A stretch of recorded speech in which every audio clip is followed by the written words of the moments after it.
Assalamualaikum warahmatullahi wabarakatuh. Kami dari kelompok 5 mata kuliah sejarah haji dan umroh akan membahas tentang perjalanan haji pada masa sahabat Abu Bakar As-Siddiq. Langsung saja, saya akan membahas biografi dari sahabat Abu Bakar As-Siddiq. Abu Bakar As-Siddiq merupakan salah satu sahabat Nabi Muhammad SAW yang selama hidupnya selalu mendampingi Rasul dalam memperjuangkan agama Allah. Selain itu, dia juga merupakan khalifah pertama yang menggantikan kepemimpinan Islam setelah wafatnya Nabi Muhammad SAW. Lantas, seperti apa sosok Abu Bakar dan bagaimana ia menjadi orang kepercayaan Nabi? Berikut ulasan biografi dan juga perjalanan hidupnya dalam memperjuangkan agama Islam. Nama lengkap Abu Bakar adalah Abdullah bin Utsman bin Amr bin Amru bin Ka'ab bin Sa'ad bin Tayyim bin Murrah bin Ka'ab bin Lu'ay bin Ghalib bin Fihr bin Malik al-Quraisy al-Taimi. Secara garis keturunan, Abu Bakar As-Siddiq masih merupakan garis keturunan Nabi Muhammad SAW pada Murrah bin Ka'ab dan berkelanjutan hingga ke atas. Sebelum masuk Islam, Abu Bakar As-Siddiq dikenal dengan panggilan Abdul Ka'bah. Namun demikian, ketika masuk Islam, Rasulullah SAW mengubah namanya menjadi Abdullah. Belakangan, nama ini semakin dikenal dalam berbagai riwayat oleh ulama Ahlus Sunnah sebagai Abu Bakar As-Siddiq. Abu Bakar As-Siddiq dilahirkan di Makkah pada tahun 573 Masehi atau lebih kurang 2 tahun 6 bulan setelah tahun gajah. Dari sini dapat dipahami bahwa Abu Bakar As-Siddiq lebih muda dari Rasulullah SAW karena beliau lahir pada tahun gajah atau tepatnya pada tahun 571 Masehi.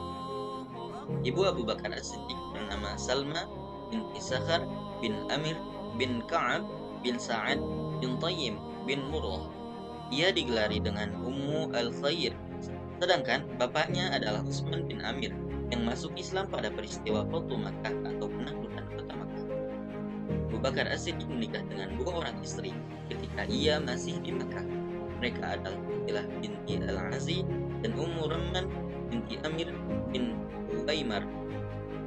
Dari istrinya yang pertama, ia dianugerahi 2 anak, Abdullah dan Asma. Sementara dari istrinya yang kedua, ia dianugerahi anak laki-laki bernama Abdurrahman dan perempuan bernama Aisyah. Setelah masuk Islam dan hijrah ke Madinah, Abu Bakar As-Siddiq menikah kembali dengan 2 orang istri, yaitu Habibah binti Kharijah dan Asma binti Umaisi. Dari Habibah, ia dianugerahi anak Ummu Kulsum yang lahir setelah ia meninggal. Ummu Kulsum menikah dengan Talha bin Ubaidillah yang merupakan salah seorang sahabat Rasulullah SAW. Sedangkan dari Asma, ia dianugerahi 1 anak bernama Muhammad. Mungkin itu pembahasan dari biografi Khalifah Abu Bakar As-Siddiq. Oke, baik. Selanjutnya, setelah dijelaskan mengenai biografi dan sejarah mengenai Khalifah Abu Bakar As-Siddiq, saya di sini akan menjelaskan sedikit mengenai perjalanan haji pada masa Khulafaur Rasyidin, yaitu Abu Bakar As-Siddiq. Gimana sih perjalanan haji tersebut? Nah, jadi perjalanan haji pada masa Khalifah Abu Bakar Siddiq ini ialah berlangsung pada abad ke-7 Masehi. Merupakan salah satu perjalanan suci yang penting dalam sejarah Islam. Khalifah Abu Bakar As-Siddiq ini ialah khalifah pertama setelah wafatnya Nabi Muhammad dan memimpin umat muslim dari tahun 623 hingga 634 Masehi. Pada masa kekhalifahannya, Khalifah Abu Bakar menyadari bagaimana pentingnya menjaga dan memperkuat Islam sebagai agama yang berkembang pesat. Salah satu langkah yang diambilnya dalam mengorganisir ekspedisi militer untuk melawan pemberontakan di berbagai wilayah Arab. Setelah berhasil menstabilkan situasi di wilayah tersebut, Abu Bakar mengambil keputusan untuk melaksanakan ibadah haji bersama sekelompok umat muslim, yaitu pada tahun 630 Masehi. Nah, pada saat itu perjalanan haji diorganisir sebagai ekspedisi yang dipimpin oleh Abu Bakar sendiri. Mereka berangkat dari Madinah menuju Mekah yang merupakan kota suci bagi umat muslim. Perjalanan ini dilakukan dengan menggunakan unta sebab pada zaman dulu tidak ada transportasi seperti sekarang. Unta ialah merupakan transportasi utama yang digunakan karena unta ialah hewan yang dapat bertahan di daerah gurun yang panas. Perjalanan haji pada masa Khalifah Abu Bakar juga ini dikenal dengan nama Haji Wada atau Haji Perpisahan. Mengapa? Nama ini mengacu pada fakta bahwa ini adalah satu-satunya perjalanan haji yang dilakukan oleh Abu Bakar selama masa kekhalifahannya. Jadi pada selama Khalifah Abu Bakar menjabat ini ialah hanya sekali melaksanakan perjalanan ibadah haji. Setelah menyelesaikan perjalanan hajinya, Khalifah Abu Bakar kembali ke Madinah dan beberapa bulan kemudian setelah melaksanakan haji, beliau meninggal dunia yakni pada tahun 634 Masehi.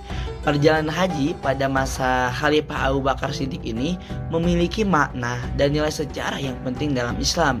Ia menegaskan pentingnya menjaga keutuhan dan kesatuan umat muslim serta menunjukkan teladan kepemimpinan yang baik dalam memimpin dan mengurus urusan umat. Jadi itu makna yang disampaikan oleh Abu Bakar kepada para sahabat pengikutnya ketika melaksanakan ibadah haji bersama Abu Bakar.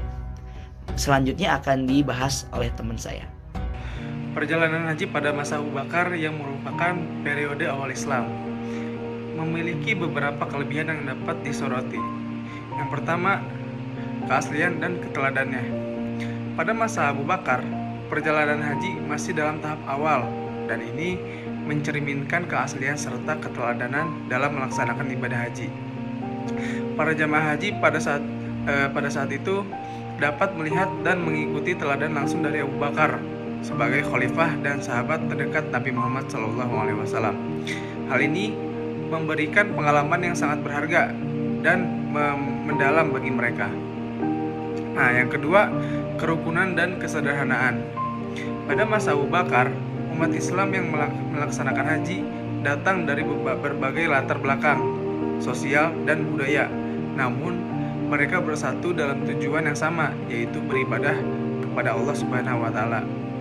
Perjalanan haji pada masa itu dipenuhi dengan semangat kebersamaan, kerukunan, dan persaudaraan. Tidak ada perbedaan yang signifikan dalam perlakuan atau akomodasi yang diberikan kepada para jamaah. Semua orang menghadapi tantangan dan kesulitan perjalanan dengan kesederhanaan dan kesabaran. Nah, yang ketiga, ada keterlibatan langsung dari para sahabat. Salah satu keistimewaan perjalanan haji pada masa Abu Bakar adalah keterlibatan langsung dari para sahabat Nabi. Mereka berperan sebagai pemimpin dan penasihat bagi para jamaah. Para sahabat ini memiliki pengetahuan dan pemahaman yang mendalam tentang Islam dan praktik ibadah haji, sehingga mereka dapat memberikan bimbingan dan nasihat yang sangat berharga kepada para jamaah. Nah, yang selanjutnya ada kedekatan dengan masa kehidupan Nabi Muhammad SAW. Pada masa Abu Bakar, masih banyak sahabat Nabi yang hidup dan bisa berbagi kisah-kisah dan pengalaman mereka bersama Rasulullah SAW. Hal ini memberikan keistimewaan bagi para jamaah haji pada masa itu karena mereka dapat mendengarkan langsung cerita-cerita tentang kehidupan Rasulullah serta mempelajari dan mengambil pelajaran dari perjalanan hidup beliau. Nah, selanjutnya kehadiran langsung di Makkah dan Madinah. Pada masa Abu Bakar, haji dilakukan dengan mengunjungi Makkah dan Madinah, tempat suci bagi umat Islam. Keberangkatan langsung kedua kota suci ini memberikan pengalaman spiritual yang sangat mendalam. Jamaah haji dapat merasakan energi spiritual yang kuat dan meningkatkan keimanan mereka dengan berada di tempat-tempat yang dikunjungi oleh Rasulullah SAW. Nah, kelebihan-kelebihan tersebut membuat perjalanan haji pada masa Abu Bakar sangat berharga dan istimewa. Meskipun kondisi dan fasilitas pada masa itu mungkin sangat terbatas atau bisa dibilang sederhana. Pengalaman spiritual dan keteladanan yang diberikan oleh para sahabat serta keaslian pelaksanaan ibadah haji menjadi faktor utama yang menjadi perjalanan tersebut begitu berarti bagi umat Islam pada masa itu.